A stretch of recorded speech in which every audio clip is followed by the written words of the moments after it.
So we already had our qualification down, the prioritization, the forecasting. So we knew what to expect on our own. And I could do that in a spreadsheet.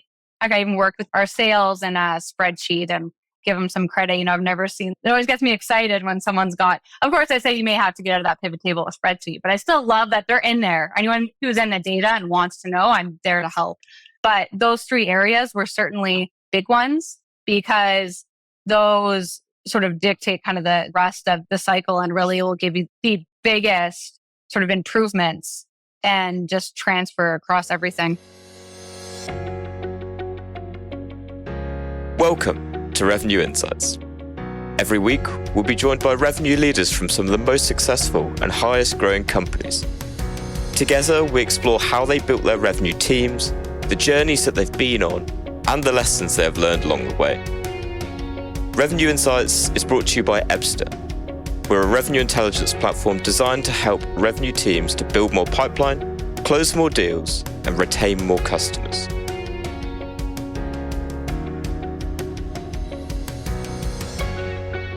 Hello there. You are listening to Revenue Insights. Today, I'm delighted to be joined by Lisa Trumbley, Director of Data and Revenue Operations, who has spent the better part of a decade scaling Versature from start to scale up. So Lisa, firstly, thank you for your time.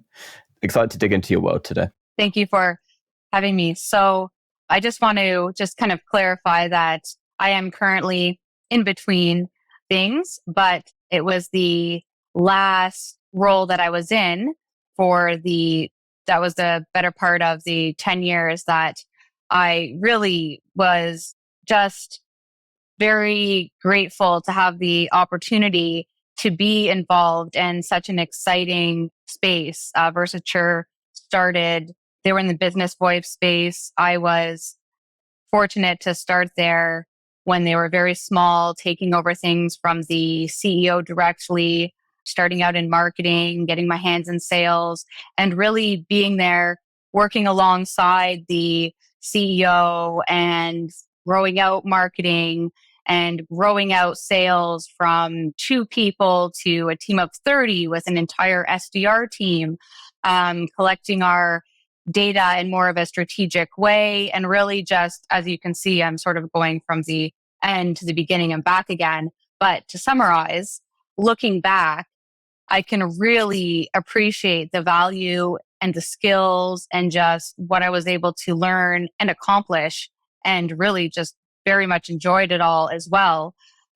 Working in a startup in the SaaS space and then being able to see it through to acquisition and sticking around for the post-acquisition process as well, because a lot of that just was really gave me the opportunity to get my hands in all of the tools, all of the data, the process, the people, in just such a big way that I think is very unique to get from just one company. And I do feel like I almost started at one company, and by the time I left, it was in many ways very different. But that journey is just something that was really, truly, I just had a huge impact on my career and just really what I learned. And also, of course, is what brought me to the revenue operations space, which is where I'm at now, and just looking to continue my journey with that. Beautiful. There's definitely a few bits from that I know we're going to dig into a lot more today, particularly your background going from data analyst into the more complete RevOps role, but also very intrigued as well, that very close relationship that you had with the CEO. Certainly I've talked to folks before where that RevOps role can sometimes be quite siloed away from leadership. I was really into in sales marketing. I worked in marketing is where I started, taking over for the CEO who was at the time doing the ad campaigns, creating the marketing because it was that small with one sales rep, which then grew to be a sales team with a VP of sales and 3 SDR managers and 25 SDRs split between inbound, outbound, and referral partner sales, all of which had their own process, operations, and teams to support.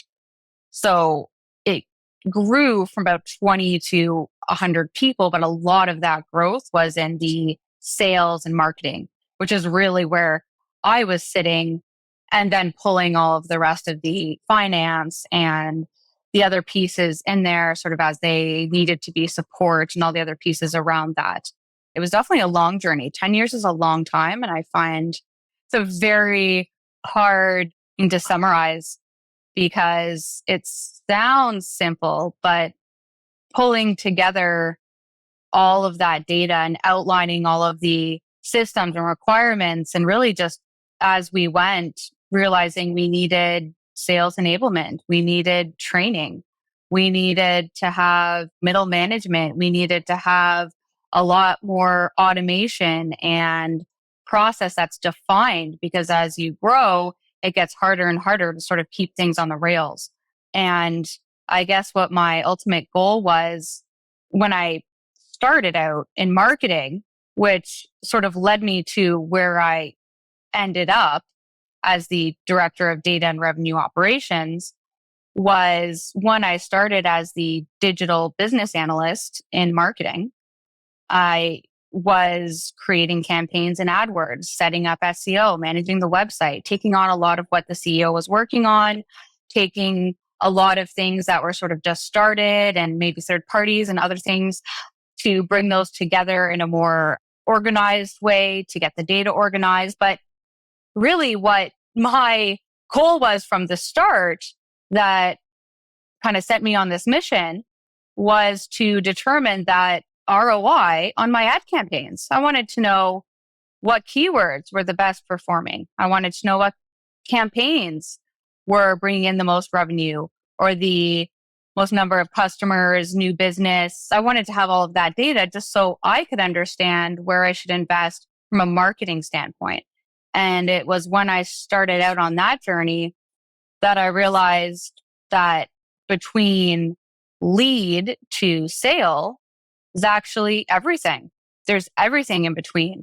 So that's what really got me started going in and sort of getting involved in everything from the tracking to the tools to the automation, the integrations.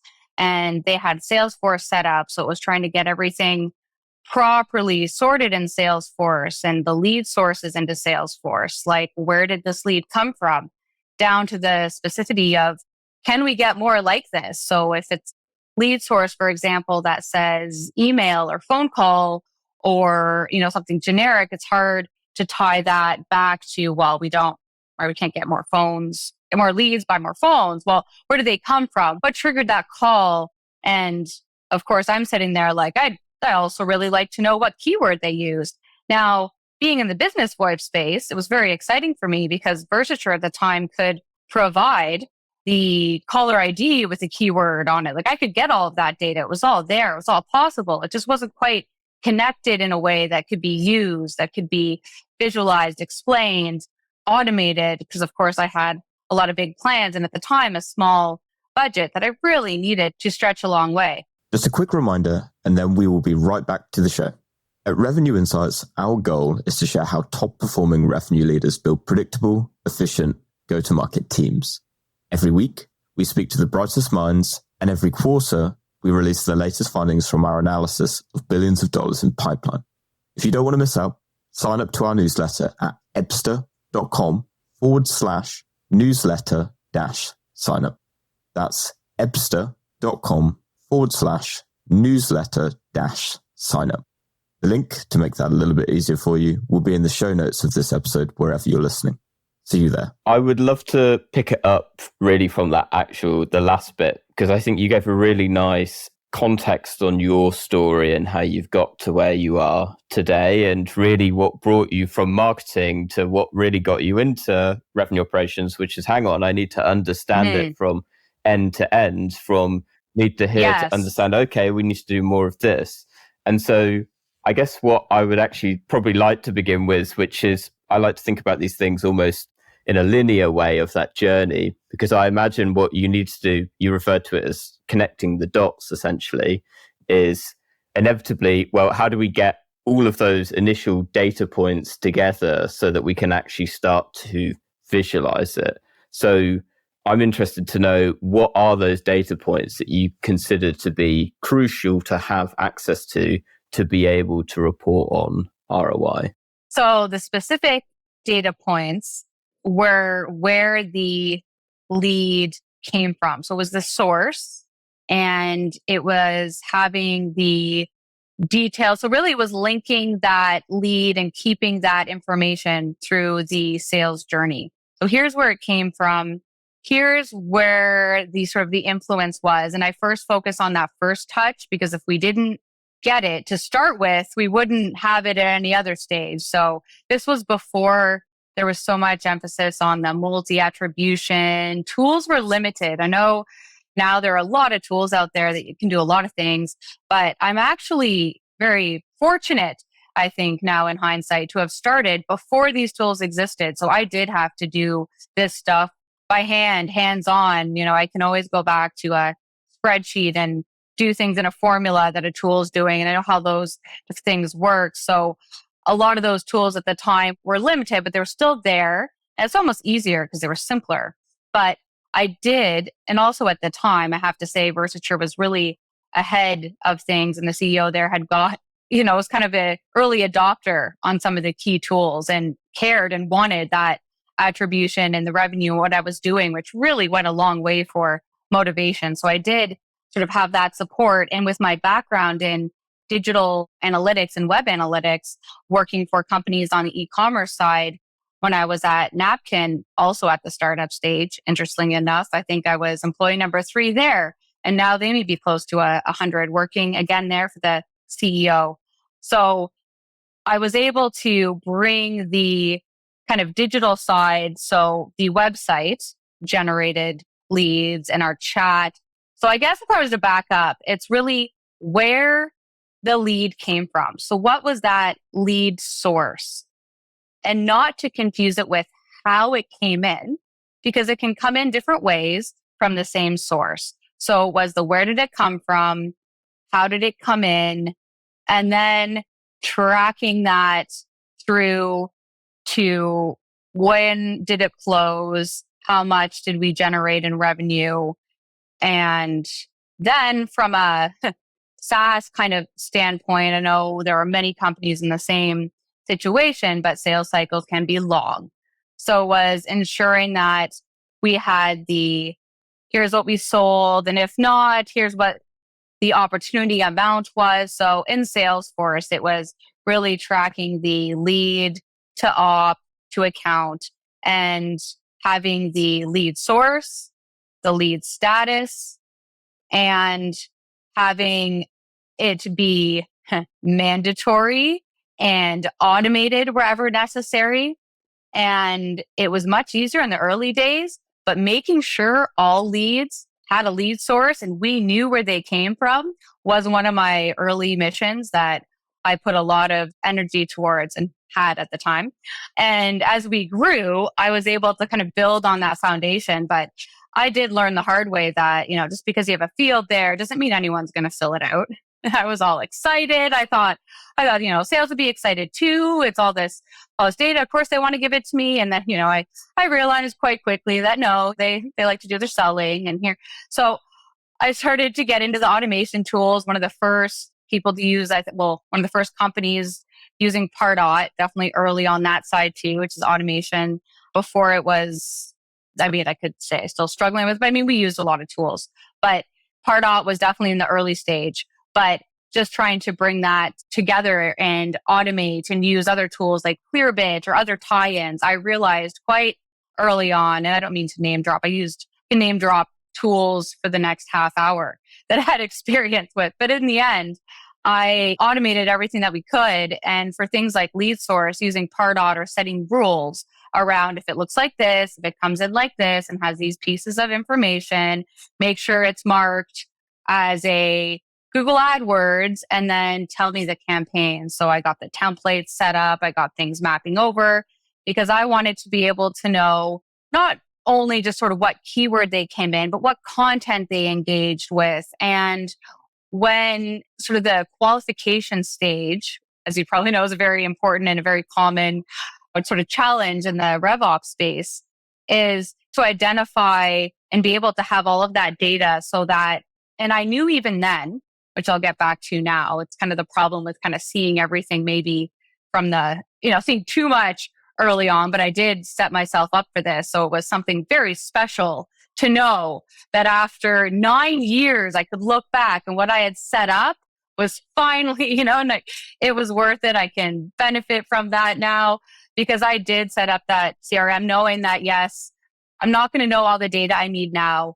I know that clients are going to change. I know that people are different. I know there's different motivations. Psychology is behavioral psychology is a whole other piece that I just side interest and love. But I really outlined it in a way that could just be repeated. So any data that we could get automatically, we did. And I would map that over. I wanted to know industry. I wanted to know the size of business. I wanted to know anything that would allow us to intelligently sort of differentiate something. Like, as in, if to put it simply, if you would do something different, right, with a certain data set, right? If it was A or B, if you do something different, if it was B, let's get that data. If it's really doesn't matter, we're not going to treat them differently, or you don't have the resources, let's not bother. But because at the time, a lot of the work was setting up that template and getting it in, I did ensure that we got in the details that we needed, even though at the time, volume was small. So it almost seems like, well, why would we need that? And why would we need this? But I thought this sort of generic terms. And really, it's just the conversations, because an event, it doesn't really say enough. Well, what type of event is it? Because we would attend, maybe cannabis events, we were getting into that space. So it's a very different thing to look at an ROI on events when, yes, I'd like to know events as a whole. I'd also like to know the individual ones, just like campaigns and keywords, because of the similarities. And at the end of the day, I know, as everyone knows in RevOps space, that timing is everything. So if you're looking at your keywords or you could roll all of that up, but if timing is still involved and it was a great campaign, right keyword, right target, but the timing was off, then it's going to give you that data that can be misleading. So I was really protecting the truth in the data. I was it's sort of where I come from on that kind of a mindset from napkin days, I guess, as a data first, kind of analyst first person, wanting that to be exclusive. And so we set drop downs so you could pick event. Yes, you could still have your events, but then down the drop downs, there was individual events. We ended up, rolling different things together. So there's certain keywords, there'd be paid lead programs, outbound lists. And then we wanted to divide the highest level from, there's inbound, there's outbound, there's referral. These all behave very differently, which I only knew because we tracked all of that data to know how they behave differently. They close differently. So yes, I think I listened to the latest benchmark report or read about it, and the 30% win rate, like the whole average. I tried to get that out of the sort of the hidden insights in the blended average, right? The sort of the 30%, yes, but I'd see 50% to 10, right? And you start, so yes, you could say 30, but you can't take that and apply it to all of our segments. And so it was really breaking it down to say, okay, here's where we need to focus. And then here's where it looks like, which I guess is kind of going towards the end. But when I was setting that up, I knew that's where we wanted to go. Like deep, as sort of a space that I've just always loved, and sort of allowed me to kind of see the big picture of, okay, I know we're going to need this. Here's what we're going to do. All right, it's going to be a long journey. Here are our tools. Here are our people. As we grow, we're going to need this. So we just I worked with the COO as we grew marketing, the VP of marketing, VP sales. And really, because I had that, here's all of our systems, we know where everything's coming in. I then worked with the sales to go, okay, so here's our lead, made a process around, here's when a lead's going to convert, right? Here's when it's going to convert to the op. A lot of that is with sales and marketing. I was working in marketing, so I ensured that all of that data was there. And on the sales side, it was making sure that the stages were aligned and that all of the data mapped over from lead to op and from op to close, and that close dates were accurate. And of course, the stages. And I started realizing that here's my, leads and marketing. And very quickly, I'm talking to the sales guys wondering, well, what's going on? I can really appreciate that sort of relationship and some of those pain points from almost all the different departments. Kind of skipped over the fact that one of my early projects was building out sort of compensation models for sales and for the sales team, and trying to tie that to motivation to do things like make the right calls, right? Call the right prospects. They got all these people, they had duplicates. We had times where I may have been calling the same people, but it was taking all of that going, wow, all of this makes it almost impossible to track the return on my little AdWords investments, right? Which by no means was everything the company was doing at the time, but it was everything to me. So that is where it started, because I am looking at that, whatever it was, maybe $5,000 and spend, which is like nothing now. But I had to stretch that. It was different. And I wanted to know exactly where those leads went. Why didn't they close? Why didn't they get called? Oh, I did call them. I get back. Well, I didn't see you called them. Wait, where are you logging it? Why is that not connected? So it brought me through the whole sales cycle, everything, the stage, the tracking the calls, the outcomes, decision makers, where that landed. And it was only then that I was actually able to get the ROI on, that lead that came in Google, and track the revenue and match that to the spend and get all of that into Salesforce. And everything was pretty advanced at the time, and all of the teams were pushing. So customer success was sort of growing and doing the same thing. And it was just full of, that's why I love startups so much. It's just the passion and the people have so much power, and everyone was just pushing ahead. So in the matter of, I just want to say a couple years time, it's just the growth and the process, and it feels like everything was there. So once the foundation was there and, the fields were set and, we had to change this. Of course, it wasn't, not going to say we got it all right the first time, but we did just continue pushing, and we were in there and making those changes, learning. And so we had it all set up quite early on. And yeah, it was exciting. And we knew exactly where our leads were coming from. I had dashboards that told us where all the revenue was, where it wasn't. And we were tracking leads from source through to sale and even through to lost by the end of the 10-year period. But all of that did get done in the early days. I love the clarity on getting to a point where you had data that you could really trust in. And that then, I think, inevitably leads to where I'm now curious to understand, once you've got the data in place, once you've got the dashboards and the visibility of where revenue is coming from, when you're able to prove through the value of those activities, what kind of decisions does that insight enable you to do? And perhaps it's you, perhaps it's your CEO, perhaps it's your marketing leaders, sales leaders, anyone within the business. I'm interested to know perhaps the top 3 kind of decisions that it helps them to do more effectively because they have that data, because they have that visibility.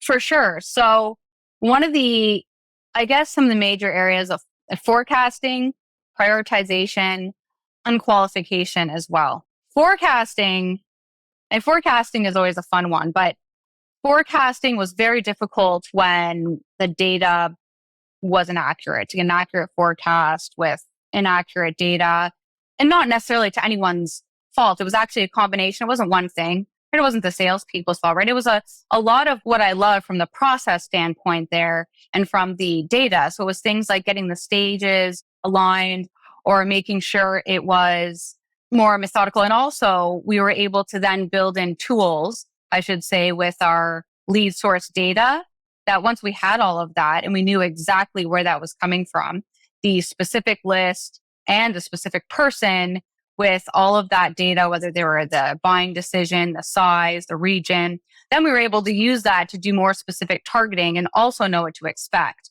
So the forecasting was much easier and far more accurate.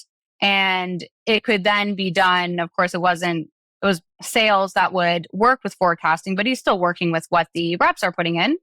So we were finally able to get reliable data for forecasting and also for just prioritization at all levels for sales and who are they going to follow up with when, and for SDRs, and also identify the value. Now, the SDRs was a department that didn't even exist when I started.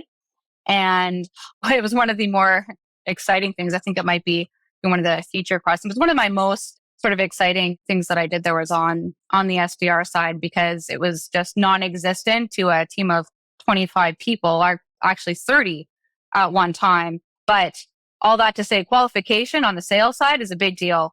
And the more data you have, the easier that is, because I know I've heard it before, and I think I heard in the last podcast, but I'll just say it again. It is hard not to focus on just what comes your way. And we were seeing that just be what's new or the equal spread. And not all opportunities are equal. And I'm looking at it even back in marketing going, we haven't spent equal money on all of these leads either. So when we talk ROI, I should just kind of clarify that maybe it's a given, but maybe it's just something that's easy to forget, that not all sources are equal in terms of spend. And yes, it can be more complex. And I'll tell you, probably can't get into it in this podcast, but by the end, more on the data RevOps side, not even specifically on this topic, but was really taking that to the next step, saying, okay, now we've got even more data on the company and on the different components and the markets, and really being able to optimize that way. But that's much bigger. And to get there, really just how the opportunity and what you can do by just prioritizing where you're putting the effort. Because yes, there's dollars, and you could say there's ROI and there's whether you say ROE, return on energy, or return on your time is what I'd say. Because I'd always say ROI, yes, it's investment, but I also say time is sort of investment. You're investing your time. So you could say that covers everything, but it's once we grew our SDR team in sales, they were making calls. And as soon as, you put a target out there or a number, you had to make 20 calls, let's say 50 calls. It would make the 50 calls. But it's like, who are you calling?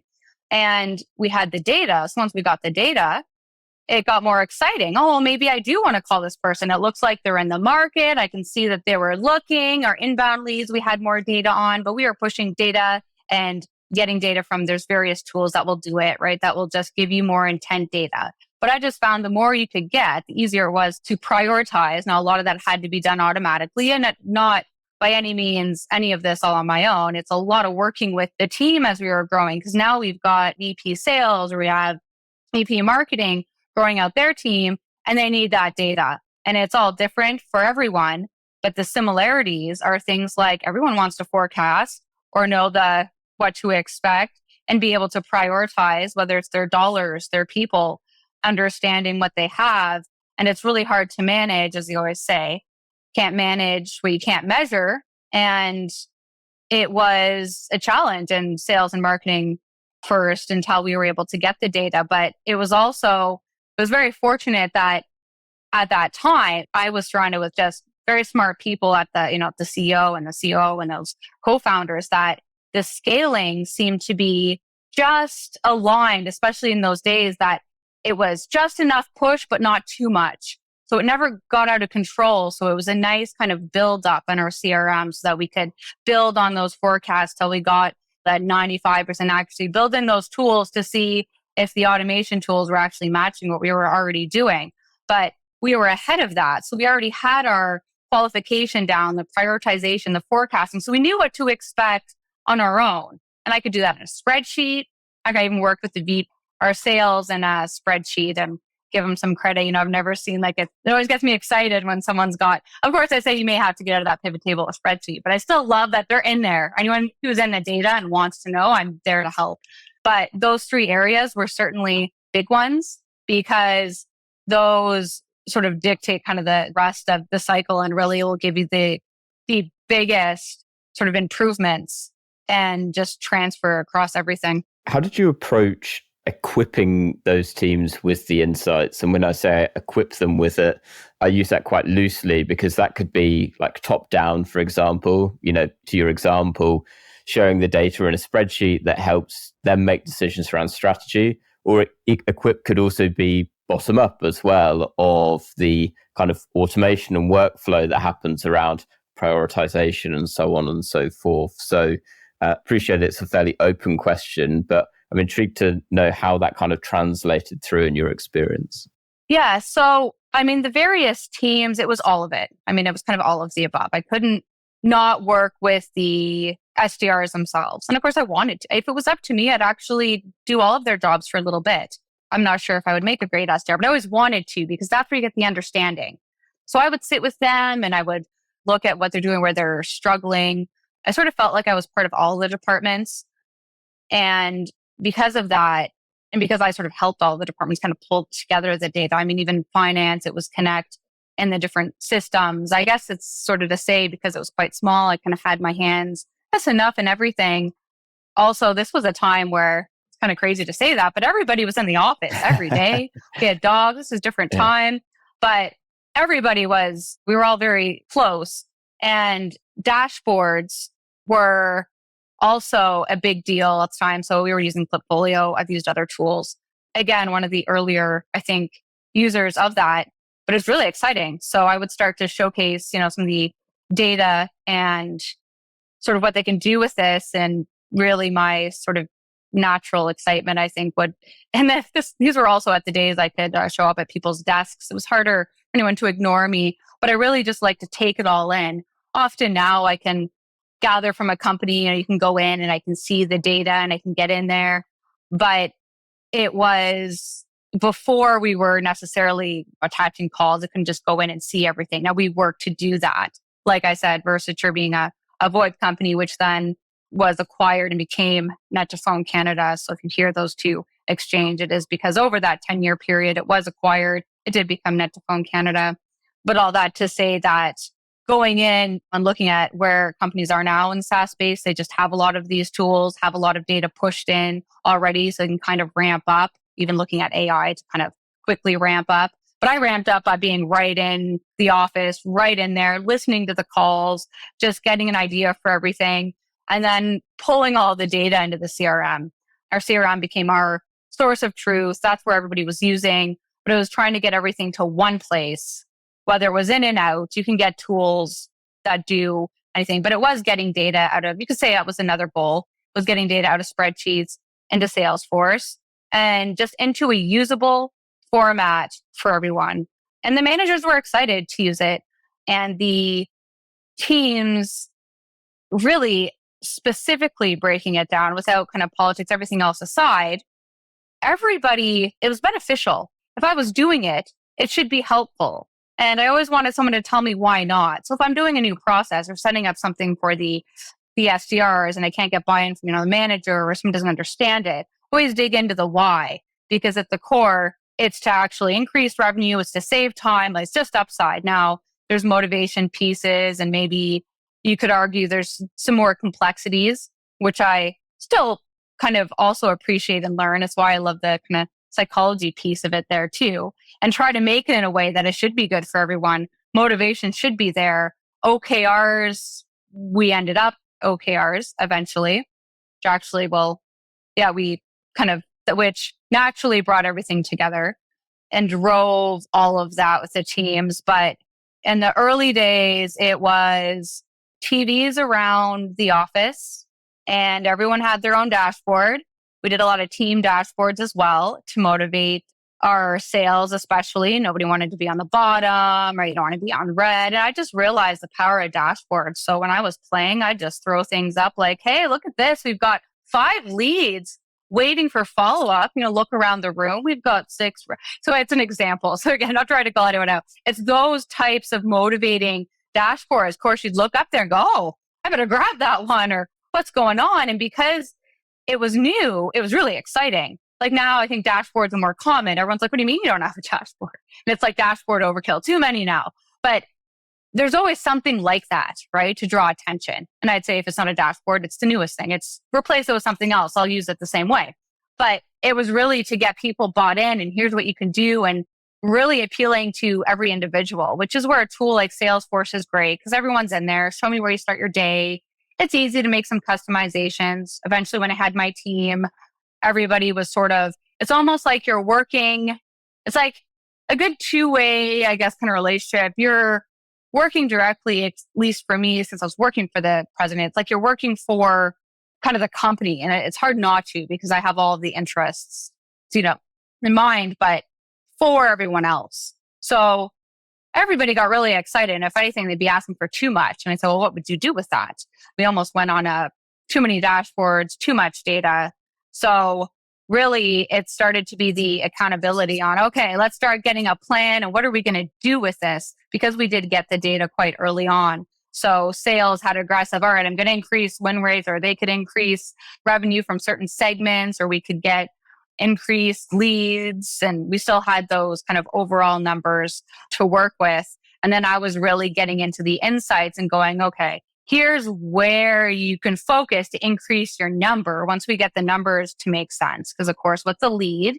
Maybe you want to do increased number of qualified leads or sales. So I was always trying to make sure that not one number got met without a little bit more context. So with dashboards, I'd have leads, but then maybe I'd have the percent qualified and say, okay, as long as we meet this number of leads and this number is qualified, then we'd achieve the goal. And it was really just kind of once everyone had their goals and targets, it was just saying, here's how I can help you meet them.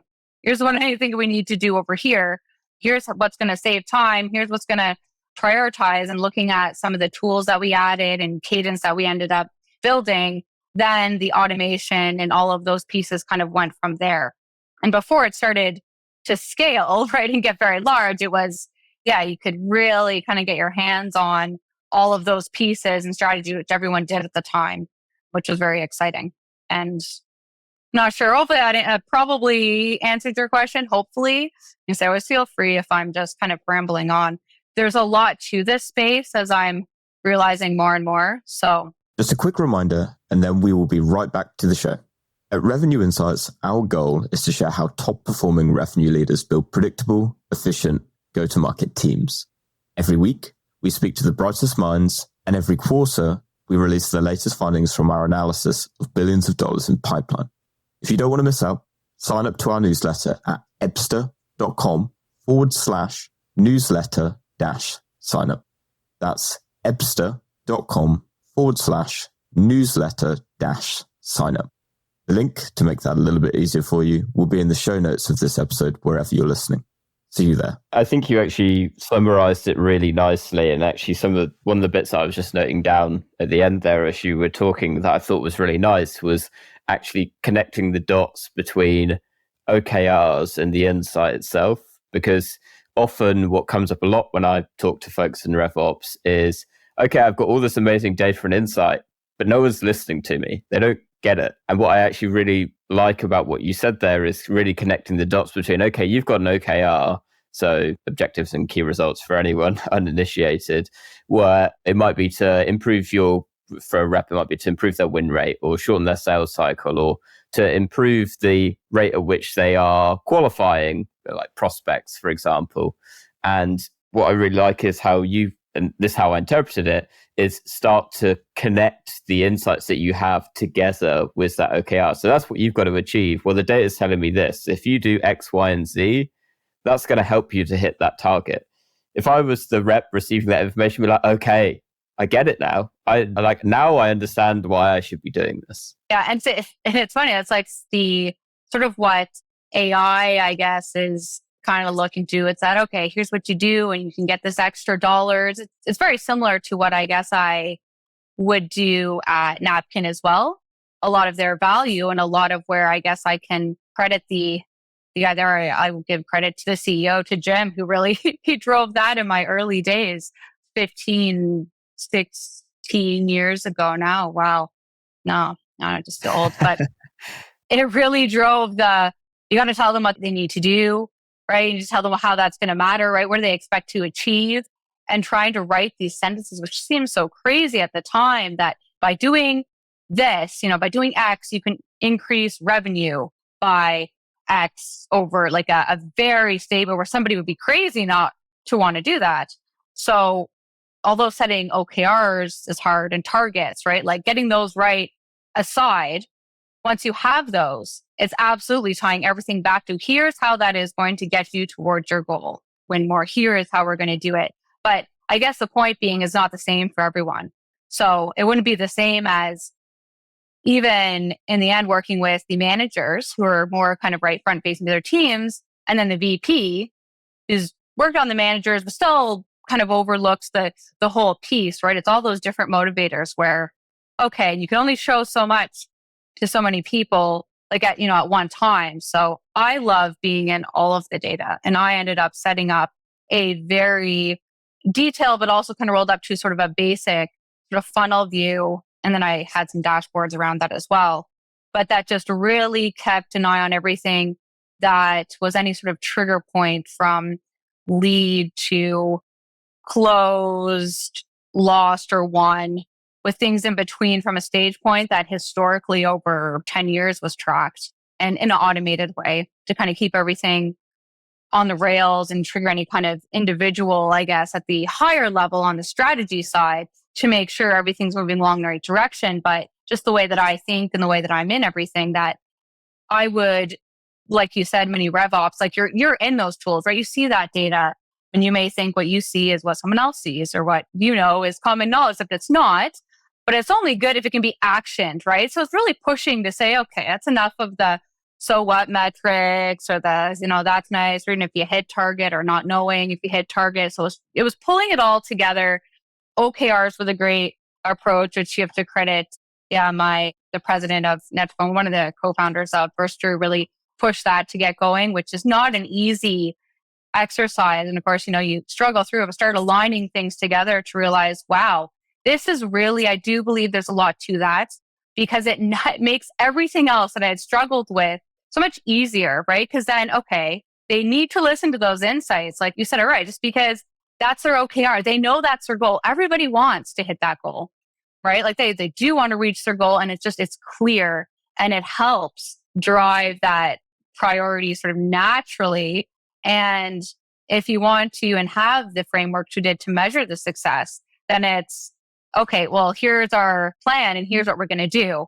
And as long as that aligns to the goal, then you just continue growing, you continue increasing profitability, and it just keeps everything aligned. Now, this does assume all of those goals are correct, but even if they're not, and you have a percentage of them, right, you can still push through, because you don't have to have OKRs that necessarily make sense. So it's not saying, oh, well, as long as everybody's tracking towards their goals, it assumes a lot more than that.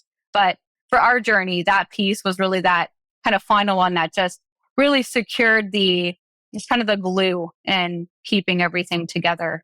Yeah, that really made it much easier to get the buy-in. Yeah, fantastic. Lisa, we're coming up to time now, and I actually think that you've summarized it really beautifully from end to end in many ways. There's many different rabbit holes that I would love to take from here, but I feel like this might be about a 2 to 3 hour podcast episode. So maybe we'll have to come back together and start to explore some of those rabbit holes a little bit more. Oh, I love rabbit holes. Likewise. That sounds great. Sign me up. If anyone listening would love to hear more of said rabbit holes, reach out to me or send a message to Lisa. And that's actually how I'd like to end it. Lisa, for anyone listening, perhaps they've got any questions of how you did it at Versature and later Net2Phone, where can they find you? You can reach out on LinkedIn. I've got some other projects and get a chance to talk about going on now, but mostly I am still looking for that next thing at this current moment.